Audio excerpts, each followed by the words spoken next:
Assalamualaikum warahmatullahi wabarakatuh. Selamat pagi adik-adik siswa kelas 7. Hari ini kita belajar materi IPA masih dengan tema organisasi kehidupan bagian yang kedua, yaitu tentang jaringan pada makhluk hidup. Jaringan merupakan kumpulan dari beberapa sel yang memiliki bentuk dan fungsi yang sama dan saling bekerja sama. Jaringan pada makhluk hidup kita bedakan nanti menjadi jaringan pada hewan atau manusia dan jaringan pada tumbuhan. Kita masuk pada jaringan pada hewan dan manusia. Jaringan pada hewan dan manusia terdiri dari yang pertama adalah jaringan epitel. Jaringan epitel merupakan jaringan yang berfungsi sebagai pelapis permukaan atau pelindung organ makhluk hidup. Biasanya jaringan epitel ini kita lihat contohnya pada kulit kita atau dinding pembuluh darah, selaput bagian dalam telinga, rongga mulut, dan rongga hidung. Jaringan epitel memiliki bentuk yang beragam sesuai dengan tempatnya dan fungsinya.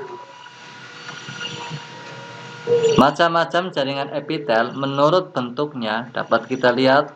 Yang pertama, yang A adalah jaringan epitel bentuk pipih. Untuk bentuk pipih, jaringan epitel ada dua, dikelompokkan menjadi dua macam. Epitel pipih selapis dan epitel pipih berlapis.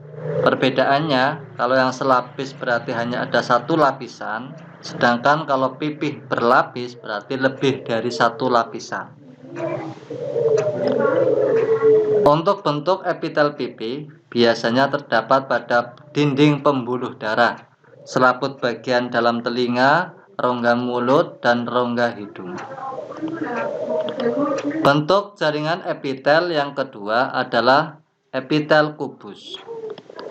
Berarti bentuk epitelnya berbentuk kubus. Epitel bentuk kubus dikelompokkan menjadi dua, epitel kubus selapis dan epitel kubus berlapis. Perbedaannya, kalau yang selapis berarti hanya ada satu lapisan, sedangkan kalau epitel kubus berlapis berarti lapisannya lebih dari satu. Epitel kubus biasanya melapisi permukaan dalam lensa kita, permukaan indung telur, kemudian saluran keringat atau kelenjar minyak. Bentuk yang ketiga dari epitel adalah epitel silinder. Epitel silinder juga dua macam, epitel silinder yang selapis dan epitel silinder berlapis. Perbedaannya, kalau yang selapis berarti hanya ada satu lapisan, sedangkan kalau yang epitel silinder berlapis berarti lapisannya lebih dari satu. Epitel silinder merupakan jaringan yang melapisi permukaan dalam lambung, jonjot usus, kelenjar pencernaan, saluran pernapasan, saluran ekskresi, kelenjar lidah, kelenjar susu, uretra, saluran ekskresi dalam besar, saluran reproduksi. Jaringan pada hewan dan manusia yang kedua adalah jaringan penyokong atau penunjang. Jaringan penyokong ini berfungsi untuk memberi bentuk tubuh, melindungi tubuh, dan menguatkan tubuh. Jaringan penyokong meliputi A. Tulang rawan, B. Tulang keras. Jadi ada dua. Untuk yang tulang rawan itu bersifat elastis atau lentur, terdapat pada rangka.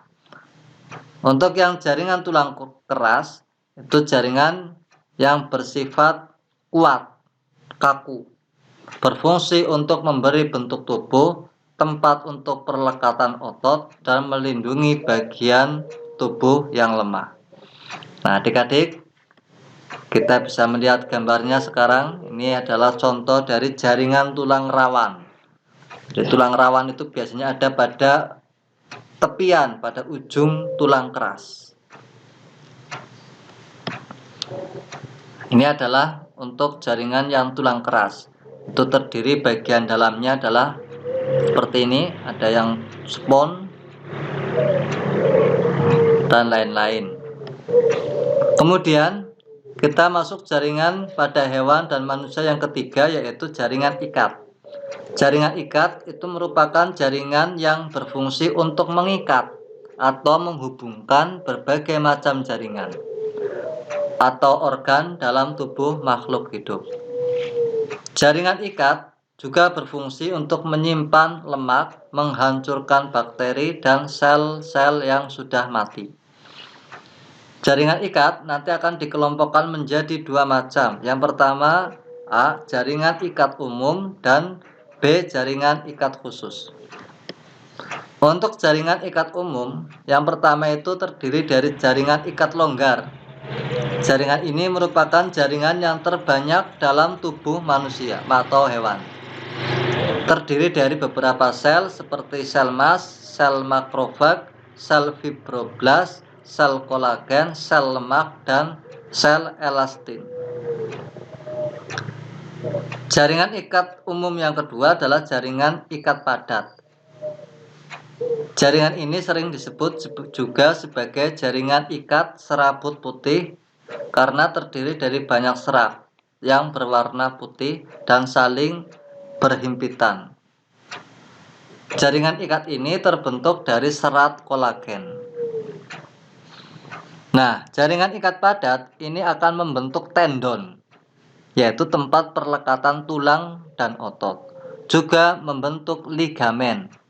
Ligamen itu adalah persendian tulang dengan tulang. Nah, adik-adik bisa lihat gambarnya dari jaringan ikat umum. Yang pertama jaringan ikat longgar, dan yang kedua jaringan ikat padat. Kemudian jaringan ikat yang kedua adalah jaringan ikat khusus.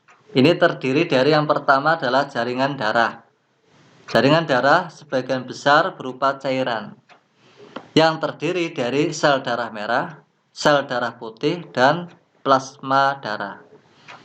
Jaringan darah berfungsi sebagai alat transportasi dan juga kekebalan tubuh. Yang kedua adalah jaringan kartilago. Jaringan ini merupakan pembentuk material rangka yang fleksibel dan kuat. Terbentuk dari serat kolagen yang ada di dalam matrik tulang. Biasanya juga terdapat pada ujung tulang keras, ujung hidung, telinga, dan juga ruas tulang belakang. Adik-adik bisa melihat gambar dari jaringan darah dan jaringan kartilago di bawah ini, di samping ini.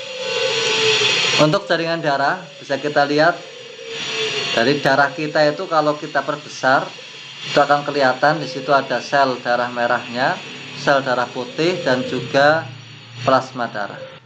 Untuk yang gambar di bawah itu adalah jaringan kartilago, ada yang berbentuk fibrosa dan ada juga yang berbentuk elastis. Jaringan ikat khusus yang ketiga adalah jaringan saraf. Jaringan saraf ini berfungsi untuk mengatur aktivitas otot dan organ serta menerima dan meneruskan rangsangan. Jaringan ikat khusus yang keempat adalah jaringan otot. Jaringan ini tersusun dari sel-sel otot yang lentur dan elastis.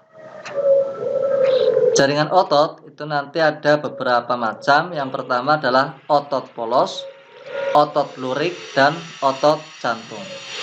Adik-adik bisa lihat sekarang gambarnya. Ini adalah gambar dari jaringan saraf. Terdiri dari sel-sel saraf. Satu sel saraf ini biasa dikenal dengan istilah neuron. Nah, adik-adik bisa lihat gambar yang sebelah kanan, sel neuron. Ini nanti akan saling menggandeng, membentuk suatu jaringan yang disebut sebagai jaringan saraf. Kemudian yang kedua ini adalah jaringan otot. Di situ adik-adik bisa melihat ada otot polos, otot lurik, dan otot jantung. Otot polos ini biasanya terletak di saluran pencernaan, bentuknya polos, dan bekerja secara tidak sadar, di luar kesadaran manusia. Sedangkan otot lurik itu bentuknya lurik, bentuknya seperti itu biasanya terletak pada lengan, kaki manusia atau hewan. Sedangkan yang ketiga adalah otot jantung. Ini hanya ada terletak pada jantung. Bentuknya lurik, tetapi cara kerjanya seperti otot polos, tidak sadar, dan memiliki percabangan yang banyak.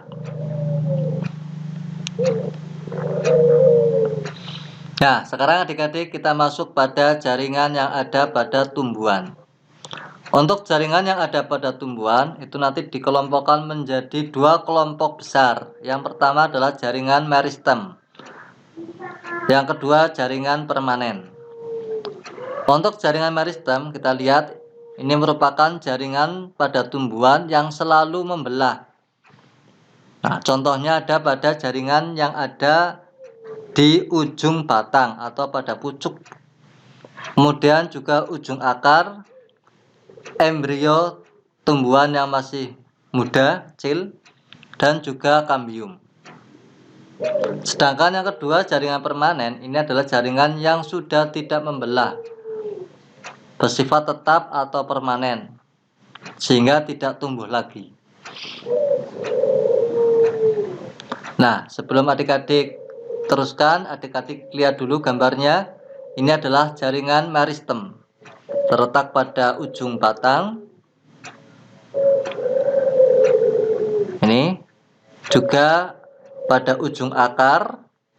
Ini biasanya kalau ada pada bagian ujung disebut sebagai meristem primer. Sedangkan yang ada pada kambium ini di batang, ini biasanya dikenal sebagai meristem sekunder. Bedanya adalah kalau yang primer itu ke atas atau kalau yang di akar ke bawah, sedangkan kalau yang sekunder itu membesar ke samping, begitu.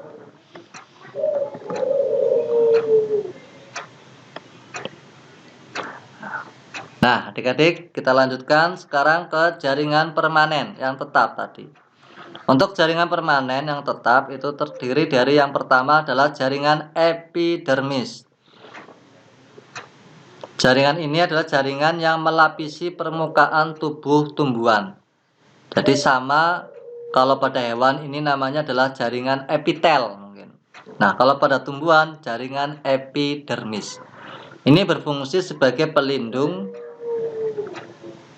Dan untuk pada daun, ini jaringan ini membentuk stomata atau dikenal sebagai mulut daun. Jaringan permanen yang kedua adalah jaringan pengangkut.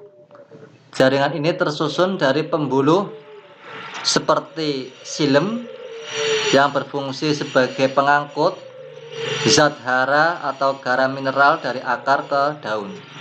Dan jaringan flum, pembuluh flum, berfungsi untuk mengangkut hasil fotosintesis dari daun ke seluruh tubuh tumbuhan. Adik-adik bisa lihat gambarnya.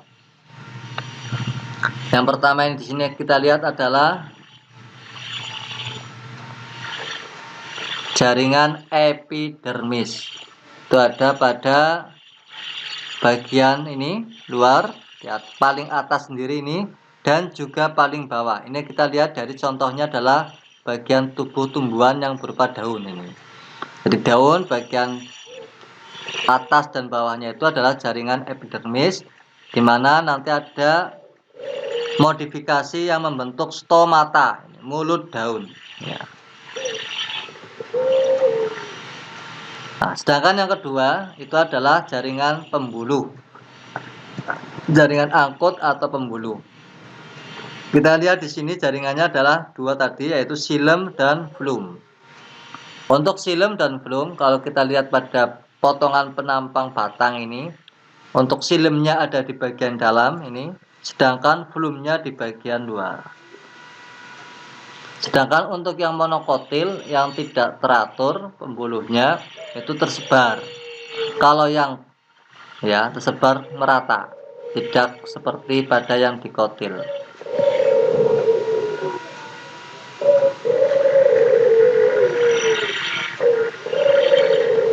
Ya, sekarang kita lihat pada jaringan permanen yang ketiga, yaitu jaringan penyokong. Jaringan penyokong itu terdiri dari sel-sel yang dindingnya menebal sehingga menjadi keras, seperti pada tempurung kelapa atau kulit biji. Juga bisa ditemukan di tangkai daun dan tangkai buah.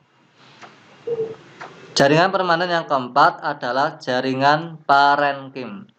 Jaringan parenkim ini adalah jaringan pengisi di antara jaringan-jaringan lain, sehingga disebut juga sebagai jaringan dasar. Fungsi jaringan parenkim adalah sebagai tempat menyimpan makanan. Nah, ini kalau pada daun, jaringan parenkimnya ini sebagai tempat fotosintesis, terutama pada bagian parenkim yang palisade. Adik-adik bisa lihat gambarnya. Kita lihat di sini, yang kita lihat adalah jaringan penguat, penyokong, di mana dinding selnya itu menebal. Nah, kita lihat adik-adik, ini menebal. Ini yang menebal pada bagian ruang antar sel, ini yang disebut sebagai penyokong yang kolenkim. Sedangkan kalau yang menebal itu adalah sampai ke dalam ke arah ini, dindingnya saja, itu adalah yang model sklerenkim. Nah, ini adalah gambar untuk yang jaringan parenkim. Adik-adik bisa lihat, ini parenkim. Ini adalah yang sini. Nah, khusus untuk yang bagian palisade, ini nanti yang akan menjadi tempat fotosintesis pada daun.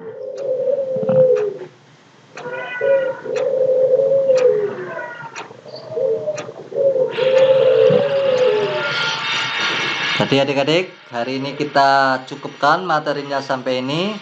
Adik-adik jangan lupa tugasnya, yaitu untuk membuat rangkuman dari pembelajaran di atas pada buku catatan. Siap adik-adik? Ya. Dari saya cukup sekian. Terima kasih dan assalamualaikum warahmatullahi wabarakatuh.